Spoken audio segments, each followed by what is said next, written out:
আলাইকুম। অলভ স্টুডিওতে আপনাদের সবাইকে স্বাগতম।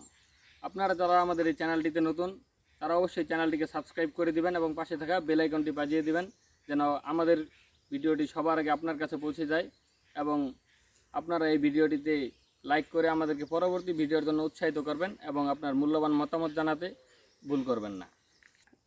আজকে আমরা কথা বলবো গরুর একটি ভাইরাসজনিত রোগ লাম্পি স্কিন ডিজিজ নিয়ে। এটি LSD নামে পরিচিত। লাম্পি স্কিন ডিজিজ বর্তমান সচরাচর সকল গরুরই দেখা যায়। এই রোগের কিছু কিছু লক্ষণ আছে, যেমন প্রথমে এই রোগটি যখন কোনো একটি গরুকে আক্রমণ করবে, এই ভাইরাস দ্বারা আক্রমণাক্ত হওয়ার পরে গরুর হয়তো শরীরে গোটা উঠবে, গুটি বসন্তের মতো গোটা দেখা যাবে, না হলে পায়ের গোড়ালি ফুলে যাবে অথবা শরীরে প্রচণ্ড জ্বর অনুভূত হবে।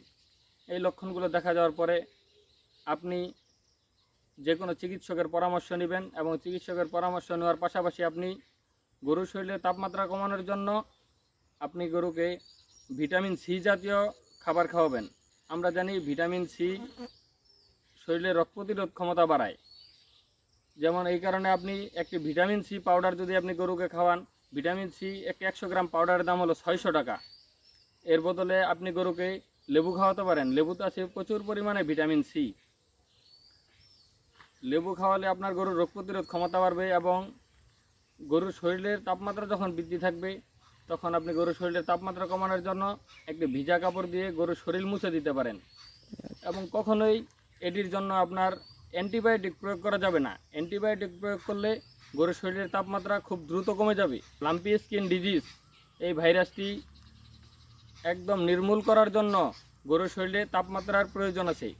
আমরা জানি ভাইরাসজনিত রোগ কোনো ডাক্তার যদি বলে যে 2 দিন 3 দিনে এটি ভালো হয়ে যাবে, তাহলে নিশ্চয়ই তিনি ভুয়া ডাক্তার। কেন আমরা জানি ভাইরাসজনিত রোগ সারতে মিনিমাম 14 দিন সময় লাগে। 14 দিন থেকে 21 দিন অথবা 30 দিন পর্যন্ত সময় লেগে থাকে।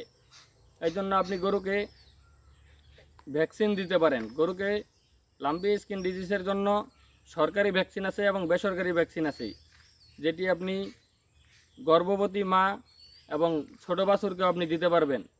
লাম্পি স্কিন ডিজিজ যদি কোনো ছোট বাছুরের হয়ে থাকে তাহলে সেই বাছুরকে অবশ্যই আপনি মশারির ভিতরে রাখবেন, কেননা এটি একটি ভাইরাসজনিত রোগ। ওই বাছুরকে যদি কোনো মশা কামড়ায়, মশা কামড়ানোর পরে যদি সেটি অন্য কোনো গরুকে সেই মশায় কামড়ায়, তাহলে এই বাছুর থেকে অন্য গরুতে এই রোগটি ছড়িয়ে পড়বে। এবং আপনার বাসায় যদি একাধিক গরু থাকে তাহলে যেই গরুকে লাম্পিং দ্বারা আক্রান্ত হয়েছে সেই গরুকে অন্য গরুদের থেকে আলাদা রাখার চেষ্টা করবেন।